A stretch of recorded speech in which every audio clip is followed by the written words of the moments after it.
C'est la troisième mobilisation qu'on fait sur l'île.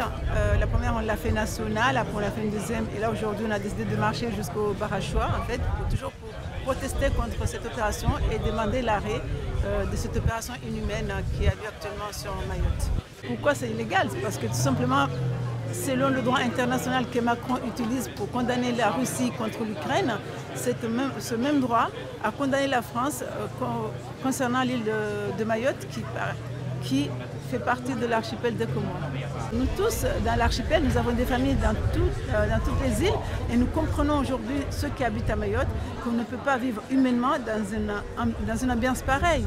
Mais ça fait quand même depuis 47 ans que la France occupe illégalement cette île, qu'il ne l'a jamais développée, qu'il ne l'a jamais sécurisée et que du jour au lendemain, il se lève, il fait un travail de fond depuis une dizaine d'années pour faire en sorte que les Mahorais détestent les Anjouanais ou les Moëliens ou les Grands Comoriens pour attiser la haine entre nous et aujourd'hui venir là faire le beau samaritain. Je pense que oui, on peut s'asseoir entre nous, entre archipels ou même entre océans Indiens et cette fameuse structure COI qui ne sert à rien, qu'on ne voit pas aujourd'hui, qui est complètement invisible alors qu'il paraît qu'il y a un programme de sécurisation de 2022 à 2026 sur ces thématiques et on pouvait s'asseoir tous ensemble et trouver une solution autre que celle-là, celle qui attise les haines, qui fait que les gens parlent mal, les gens s'insultent sur les réseaux, les gens ne raisonnent même pas, n'essayent même pas de se poser et de se dire où est l'ennemi réel de cette situation, mais d'être devenus comme des ennemis alors qu'on devrait être des frères et sœurs.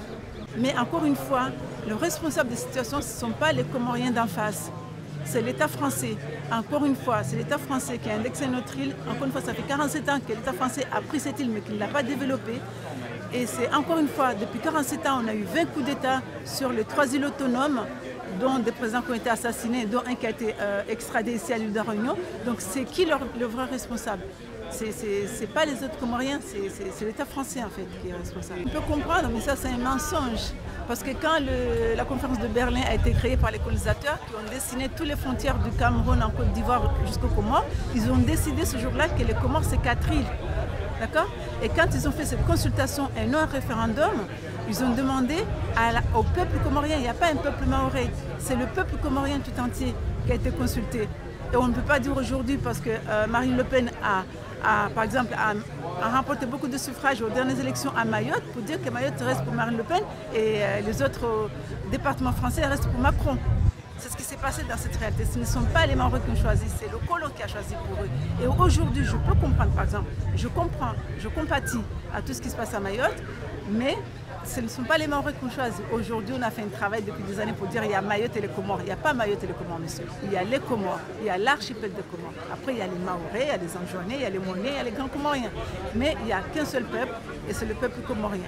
Je vous ai dit que ça serait bien qu'on s'assoie tous ensemble pour discuter et trouver une solution à ce problème. Au lieu d'être là à se haïr, à s'envoyer des vannes, à s'insulter, à dire des choses qui ne devraient pas être dites. Aujourd'hui, comme on l'a dit tout à l'heure, il y a des Comoriens de Mayotte qui vont dans les autres îles, notamment à la Grande Comore, pour faire partie du quota comorien pour le pèlerinage à la Mecque. Et les autres Comoriens n'ont pas dit non, non, vous ne venez pas ici, vous êtes français, partez depuis votre passeport français.